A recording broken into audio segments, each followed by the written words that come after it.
大家好，我是 Klaus。最近呢，很多人都特别好奇中共什么时候会垮台。当然，这个问题很多人一直都很想知道啊。只是最近呢，因为国内外发生了很多对中共不利的事情，具体什么事情我就不说了。很多做新闻时事的媒体，大家也都看过，所以最近这个问题呢就比较热，也有很多人做出了预测。但是同时呢，又有一种非常强的声音，反对中共会垮台的说法。他们说，以前发生过对中共更不利的事情，中共都没有垮台，比如大饥荒，饿死几千万人，很多地方出现了人吃人的事情。又比如文化大革命，内斗上至主席，下至平民百姓，10年期间，整个国家乱到翻天覆地，在那么恶劣的情况下，人民都没有造反。现在怎么也不可能比那个时候更差了，所以中共是不会垮台的。今天我就在这里带大家从3个不同的角度去分析这种观点，不要走开哦，谢谢。首先我要告诉你，持这种观点的人有一部分是职业的网络评论员，目的是让反共人士觉得中国老百姓是救不了的，你们努力也是白费，中共不会垮台，你们就放弃吧，别浪费精力了，省省吧。对于这些拿人钱财替人消灾的网络评论员，我是不会理会的。但是呢，这种观点最近越来越有市场，在我们的评论区也发现越来越多的人持有这种观点，其中不乏有一部分是我们频道的粉丝。对于我们的粉丝朋友，不管是受五毛的影响也好，自己认可这种观点也罢，既然是我们频道的粉丝，我就觉得有义务来解释一下这个问题。逻辑是我们频道的核心，当不利条件出现，影响中共统治基础的时候，我们要分清这种不利条件影响的是哪一类人。比如说外企撤离，工厂倒闭，很多人失业，对哪类人影响最大呢？答案很简单，当然是对有工作的人影响最大了。本来就没有工作的，那也影响不到他们呀。又比如粮食缺乏，供给减少，对哪类人影响最大呢？同一样的逻辑，暂停2秒，你想一下。当然是对能吃上饭的人影响最大呀。本来就吃不上饭的人，对他们能有多大影响呢？很多生活在西部贫困山区的，他们本来就没有肉吃，就是靠自己种点东西填饱肚子。还有那些睡在大街上的，本来就是靠捡垃圾过日子，粮荒来了，跟他们有啥关系？明白了这个逻辑之后，我们再来看现在和以前有什么不同。确实是中共建政之后50、60年代死了很多人，但其实这并没有和之前有什么不同。49年以前，中国经历了军阀混战、日本侵华、国共内战，中国各地都是乱葬岗，都有万人坑。50年代幸存下来的，那都是见过世面的，有哪个没有经历过失去身边的人呢？说不定见过的死人比见过的活人都多。那个时候很多人饿死，没饿死的也觉得无所谓啊，因为一直都有人饿死嘛，只是最近多了一点而已，见怪不怪。也就是说，本来大多数人就是没有工作的，本来大多数人就是睡大街，靠捡垃圾生活的，那失业和粮荒来了，又能影响多少人呢？但是现在不一样了，现在大多数人都是有工作的，大多数人都是吃过肉的。我小时候奶奶跟我说，几十年没有吃过一次肉，以前的人都是吃过草的，粮荒来了再吃草还可以。可是现在大家都知道肉是什么滋味了，都没有吃过草，你让他们吃过肉的人再去吃草，谁受得了呢？现在和以前那个时候不同了，那个年代没有多少既得利益者，大部分人都是受过苦受过难的，受苦受难已经习惯了，再来一次自然也不会反抗。现在大多数人都是既得利益者，我们为什么很难说服小粉红？根本原因就是小粉红就是既得利益者。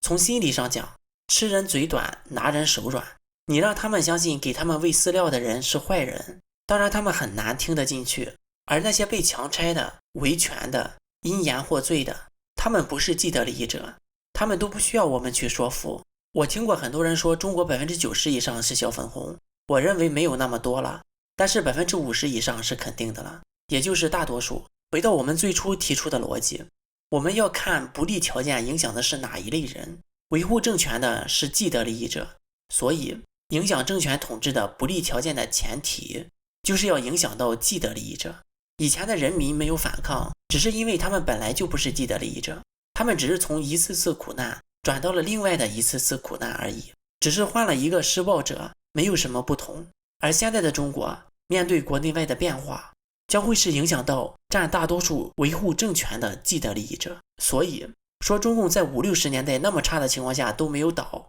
现在要到比那个时候还差才能倒的说法是不符合逻辑的。逻辑上分析完之后，我用一个经济学上的模型你就更明白了。大家来看这张图，这是一家公司股票的价格变化。50年前这家公司股票是20块钱一股，一度跌到10块钱，公司濒临破产，但是没有。50年之后，公司的股票涨到了100块。最近公司内外交困，股票开始下跌，有些人开始担心或者开心公司会破产倒闭，但另外一些人说没事儿，别大惊小怪，以前呀公司经历过更困难的时候，股票跌到10块钱都没有倒闭，所以说现在公司要跌到10块钱以下才能倒闭。我想我说到这里，大家应该不用我多解释了吧。另外再拓展一下思维，我们从社会心理学的角度来分析一下，别说让人吃草了，如果情况变差，中国需要断网维稳或者闭关锁国，你觉得那些天天需要发朋友圈炫富的富二代、官二代能受得了吗？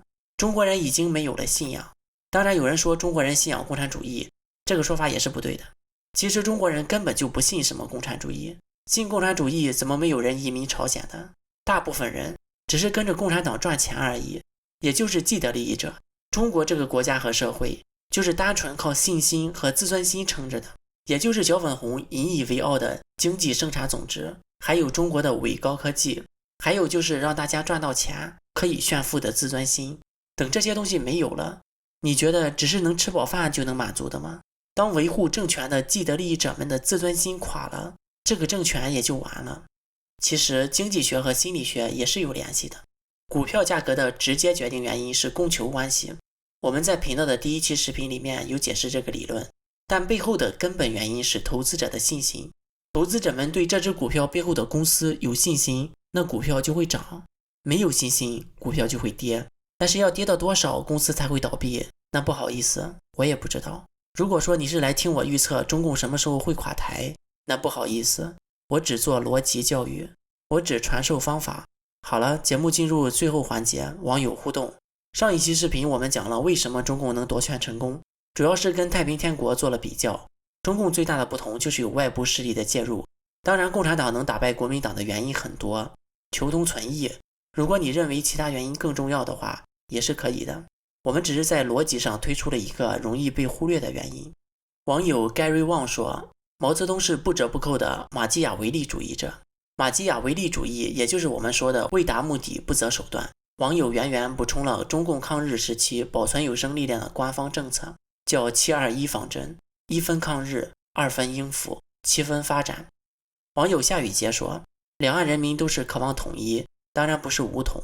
希望统一在民主与和平的社会里面，让我们共同为两岸的和平祈福。网友中共病毒帝国和 WHL 说，中共就是境外势力的政权。我们上一期视频讲到了，中共最早鼓吹各省独立，不顾苏俄占领大面积中国领土，还有在东北烧杀抢掠，在中国历史上建立了一个最洋气的国家——苏维埃共和国，完全符合国安法的境外分裂势力判断标准。网友 PP 良说，总加速师没有学会祖上的外交策略，却学会了太平天国的傲慢。这句话还真是一语中的。以前中共打天下的时候，外交真的是非常成功，在各种势力之间游刃有余。而习近平上台之后，中台、中港、中美、中日、中欧关系等等，还有国内的改革派、太子党、团派等等，各方面的势力都得罪干净了，真是对得起总加速师这个名字。网友 Fiona H 和 Enterprise Belfast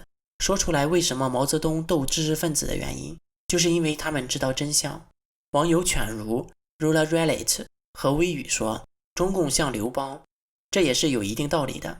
刘邦不像项羽是名门之后，项羽就是做事情还讲一点原则。项羽的亚父范增在鸿门宴上献计除掉刘邦，而项羽却觉得这样的手法非君子所为，最终留下了后患。如果是换作刘邦，那肯定会不择手段。最后感谢大家对 Klaus 的关心和支持，最近有很多粉丝朋友主动的帮我们频道推广，很感谢大家。Klaus 会记住你们每一次的支持和鼓励。好了，本次节目就到这里，我是 Klaus，我们下次再见。